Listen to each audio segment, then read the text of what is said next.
Okay, Senate President Harris, you wanted to respond to what the governor said.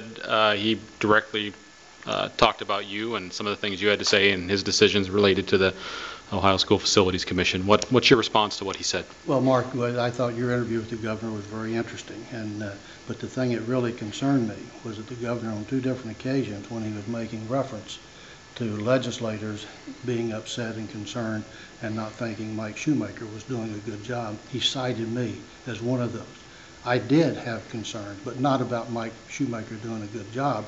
My concern was that the commission ought to be giving Mike more support so that the supervisors of the program with the school facilities, of the individual contracts, and the contractors ought to be more interactive, because it was putting the superintendent of those schools in a position where that they weren't getting the job done the way it was, and then that created lots of additional work and additional contract work and additional cost. So when you contacted the governor's office with some concerns, it wasn't about the director, it was about you weren't seeking his departure from the commission. I used the director's name in reference to say you need to give, my suggestion was recommended to give him support to bring all the people that are working in a school facilities project, to bring them together where they're working together, not working against each other. How surprised were you when he was pushed out? I was disappointed, and I shared that immediately with Mike Shoemaker. I thought he did his very best. I don't know exactly what guidance that they gave him to make unions the constituents of the School Facilities Commission. As Mary says, that was the guidance he gave him. But I do think that Mike followed through and did the job, and I know of cases that I've had, and I've interacted, as you know, I was on the School Facilities Commission for a number of years after we started that.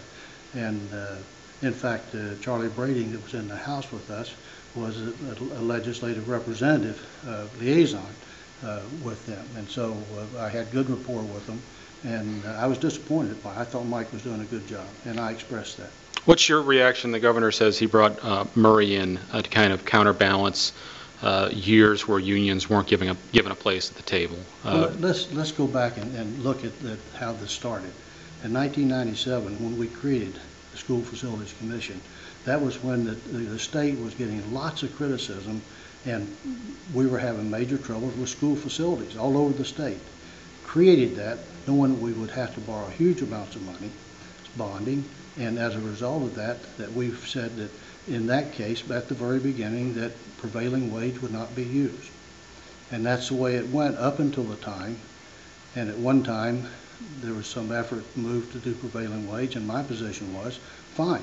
If a school district or local district wants to do prevailing wage, and they've got a lot of good reasons to do that, and with the unions in their district and so forth, let them do it. But the school district ought to pay the difference between what the base rate is and what the prevailing wage rate is. And that way it's fair to all the people, all the schools throughout the state, to have an equal opportunity to get access to those dollars.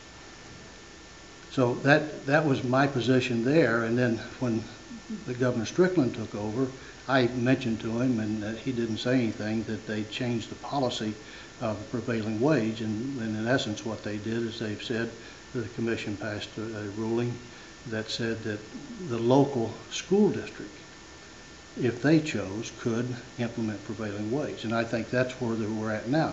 I think if we went back and looked at when Mike Shoemaker was there, unions got an equal opportunity to be bidding on these different projects that they wanted to bid on. And I think what we've got now is, from what I've seen and with people I've talked to, especially the superintendents, and what they've been really being injected to in the meetings that Murray has had with unions when they're talking about the PLA and talking about the prevailing wage issue. It's, you know, what's the inference? If you've got the director of the department sitting in a room with union contractors and they're talking, and then when you've got one that was sitting in a room and he sat there and listened to a union representative just literally terrorize the superintendent, his board president. And I've talked to these superintendents. These superintendents feel that if the governor doesn't take action, that he's not really putting forth what he ought to do to really make school facilities maintain the reputation it has in our great state. And I agree with him. Something needs to be done. It needs to be fair. Unions need to be able to bid. But this arm twisting and the inference, there may not, I think it's malfeasance for sure, and I'm not an attorney, but when you sit at a meeting as the chairman or the executive director of School Facilities Commission and allow a union leader to just terrorize with language, and from what I've told and what I read in the Inspector General's report, some very not appropriate language that school children could hear as they were walking back and forth past the room.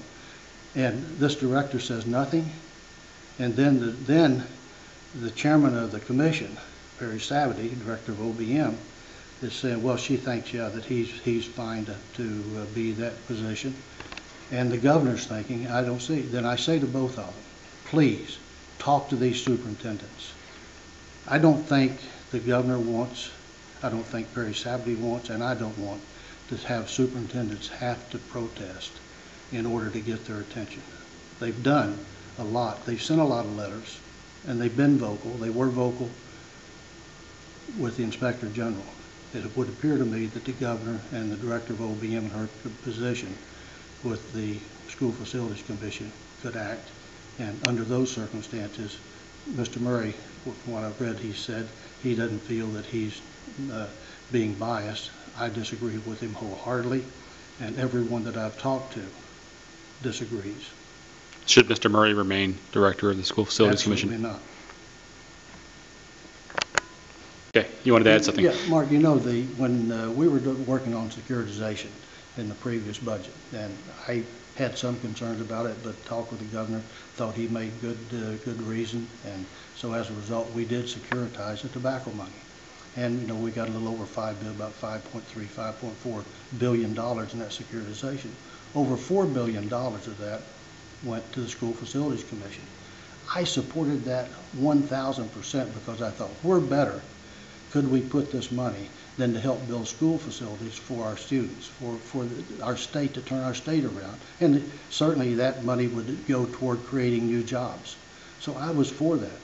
But now when I see the things that have happened, I've read the Inspector General's report, and it said, I see the money, $145,000 in one case, that would be going to union organizations as opposed to going to build school buildings for our students. And then some of them in their buildings, based on the manual, can't build a stage for their students to have their plays on and also have an auditorium and a gym.